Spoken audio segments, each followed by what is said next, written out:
मेरे YouTube page astronaut पर आपका स्वागत है। नमस्कार, मैं हूं नरेश कुमार। सबसे पहले उन दर्शकों का धन्यवाद जिन्होंने पेज को सब्सक्राइब किया है, पेज के वीडियोस को शेयर कर रहे हैं, लाइक कर रहे हैं और कमेंट बॉक्स में हमें अपनी राय भी लगातार भेज रहे हैं। दोस्तों, आज बात करेंगे शनिदेव की। शनिदेव वक्री होने जा रहे हैं। 2024 में शनि 140 दिनों के लिए वक्री होंगे। ये 29 जून रात के समय होगा और 15 नवंबर तक रहेगा। तो वक्री अवस्था में शनिदेव क्या फल करेंगे, इसके ऊपर चर्चा करेंगे। लेकिन सबसे पहले ये समझने की कोशिश करते हैं कि आखिर वक्री अवस्था की इतनी इंपॉर्टेंस क्यों है ज्योतिष में, वक्री अवस्था होती क्या है। तो जो हमारा ब्रह्मांड है वहाँ पर दो प्लैनेट ऐसे हैं जो सूर्य के साथ रहते हैं। जो साइंस पढ़ते हैं बच्चे उनको ज़्यादा जानकारी है इस चीज़ की। जो नियरेस्ट प्लैनेट है वो जो सबसे करीबी प्लैनेट है वो बुध है और उसके साथ शुक्र रहते हैं। ये इनर सर्कल के प्लैनेट हैं जिन्हें जो है वो सूर्य के साथ जो दो प्लैनेट हैं इन्हें इनर सर्कल के प्लैनेट कहा जाता है। लेकिन मंगल, गुरु और शनि ये आउटर सर्कल के प्लैनेट हैं। ये ऐसे प्लैनेट हैं जो सूर्य के साथ भी आपको नजर आ सकते हैं, सूर्य के सामने भी नजर आ सकते हैं। जब सूर्य के सामने ऐसे प्लैनेट होते हैं मंगल, गुरु या शनि, तो वक्री अवस्था में ही होंगे। ये नंगी आंख से कुंडली में नजर आ जाएगा। जिनको एस्ट्रोलॉजी की समझ है वो समझ जाते हैं कि वो सामने जो प्लैनेट पड़ा है वो वक्री ही है। इसका कारण यह है कि ये 120 डिग्री दूर चले जाते हैं। सूर्य से 120 डिग्री दूर जाते ही मंगल, शनि और गुरु वक्री हो जाते हैं। यानी कि आपकी कुंडली में सूर्य से 5वें भाव में, 6ठे भाव में, 7वें भाव में, 8वें भाव में और 9वें भाव में ये प्लैनेट आ जाएंगे सूर्य के सामने, तो वक्री ही हो जाएंगे। सूर्य के सामने के भाव की मैं बात कर रहा हूँ। जैसे ही ये फिर आगे दोबारा जाएंगे, सूर्य से विद इन 120 डिग्री जाएंगे, चाहे वो बाएं हों या दाएं हों, फिर वो मार्गी हो जाते हैं। अब एस्ट्रोलॉजी में इतनी अहमियत क्यों है? तो पराशर जी कहते हैं कि कोई भी प्लैनेट, कोई भी ग्रह जब वक्री अवस्था में होता है तो उसका चेष्टा बल बढ़ जाता है। चेष्टा बल 6 बलों में से एक होता है। जो ग्रह के हम 6 बल देखते हैं उनमें से एक बल होता है चेष्टा बल। वक्री ग्रह का चेष्टा बल ज्यादा होता है। यानी कि वो ग्रह अपना अच्छा या बुरा दोनों तरह के परिणाम करने की चेष्टा ज्यादा करता है और उसके अच्छे या बुरे दोनों तरह के परिणाम बहुत तेजी के साथ होते हैं। अब यहां पर शनि वक्री अवस्था में कैसा फल करेंगे धनु राशि के जातकों के लिए, ये चर्चा करेंगे। अब धनु राशि के जातकों के लिए चूंकि शनि इस समय जो है वो तीसरे भाव में है, शनि शुभ गोचर में है, इसलिए यहां पर शुभ परिणाम शनि के अच्छे होंगे क्योंकि शनि शुभ गोचर में है और अच्छा फल करेंगे। हालांकि धनु राशि के जातकों के लिए ये गुरु की राशि है। इसके जातकों के लिए शनि एक दूसरे भाव के स्वामी बन जाते हैं। यदि हम उसको शुभ के हिसाब से काउंट करें तो दूसरा भाव धन भाव होता है। यदि हम उसको अशुभता से काउंट करें तो वो मारक स्थान भी होता है। और तीसरा भाव यदि हम उसको शुभता के लिहाज से काउंट करें तो वो पराक्रम भाव होता है, वो छोटे भाई का भाव होता है। वहां से डिटर्मिनेशन आपको आती है, सारी जितना भी साहस आता है वो वहीं से आता है।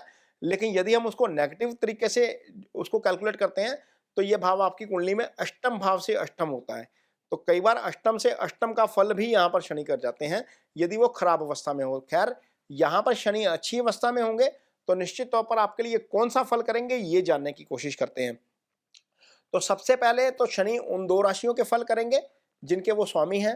तो दूसरा भाव धन का भाव, निश्चित तौर पर 30 जून के बाद धनु राशि के जातकों के लिए पैसे में वृद्धि होने वाली है। पैसे में कौन से वृद्धि? 11वां भाव आय का भाव है। आय में वृद्धि होगी या आपके धन में वृद्धि होगी? तो निश्चित तौर पर आय में भी वृद्धि होगी और धन में भी वृद्धि होगी। आय वो होती है जो आप रूटीन में कमाते हैं, महीने की सैलरी हो गई, आपके कारोबार से रूटीन की इनकम हो गई। धन वो होता है जो आप अर्जित करते हैं, जो आपकी सेविंग होती है, जो आपका बैंक बैलेंस होता है, उसको धन बोलते हैं। तो निश्चित तौर पर जब आय में वृद्धि होगी तो धन में वृद्धि होने जा रही है। ये सबसे पहला काम धन में वृद्धि का करेगा। यदि किसी की आइज में प्रॉब्लम है, किसी की टीथ में प्रॉब्लम है, तो वहां पर आपको राहत मिलती हुई नजर आएगी। आईसाइट में जो है वो थोड़ा सा इंप्रूवमेंट आ सकता है। ये इस गोचर का फल जो है वो रहेगा शनि के, क्योंकि शनि दूसरे भाव के स्वामी है। शनि तीसरे भाव के स्वामी है। भाई की तरफ से आपको अच्छी खबर मिल सकती है। निश्चित तौर पर कोई भी आपने काम करना है, कोई भी फैसला करना है तो डिटर्मिनेशन के साथ करेंगे। वहां पर आपको जो है वो थोड़ा सा आसानी हो जाएगी। शनि पंचम दृष्टि को देखेंगे, पंचम भाव को देखेंगे तीसरी दृष्टि से। तो पंचम भाव आपकी बुद्धि का भाव है, विवेक का भाव है, आपकी एजुकेशन का भाव है, आपकी संतान का भाव है।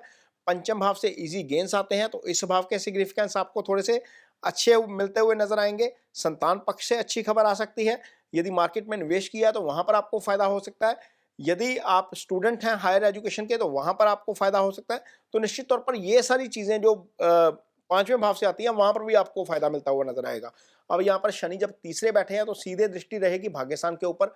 अध्यात्म वाला भाव आपका एक्टिव हो गया, भाग्यस्थान एक्टिव हो गया, तो भाग्यस्थान से आपको ऐसे फल मिलेंगे, यदि आप कोई एफर्ट कर रहे हैं तो उसका रिजल्ट आपको मिलता हुआ नजर आएगा। उसमें आपको प्रोजेक्ट यदि आप कोई कर रहे हैं तो वहां पर आपको थोड़ी सी सफलता मिलती हुई नजर आएगी, क्योंकि यहाँ पर आपका शनि अच्छे गोचर में रहेगा और अच्छे गोचर में है और वक्री अवस्था में वो अपना फल जो है वो तेजी के साथ करने की कोशिश करेंगे। तो यहाँ पर शनि की जो 9वीं सीधी दृष्टि है 9वें भाव के ऊपर, वो आपको भाग्य आपका साथ देता हुआ वहां पर निश्चित तौर पर नजर आएगा।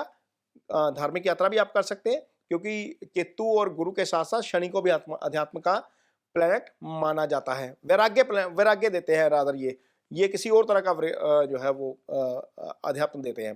तो यहाँ पर शनि की एक दृष्टि रहेगी आपके 12वें भाव के ऊपर। 12वां भाव आपके विदेश यात्रा का भाव है, तो यदि आपकी राशि धनु है तो निश्चित तौर पर एक विदेश यात्रा का भी प्लान बन सकता है इन 4 महीनों में, जून, जुलाई, अगस्त, सितंबर और मिड ऑफ द नवंबर।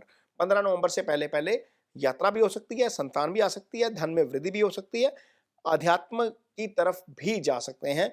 तो ये शनि की जो है वो जो गोचर है इस तरह के जो है वो धनु राशि के जातकों के ऊपर असर करेगा वक्र अवस्था में।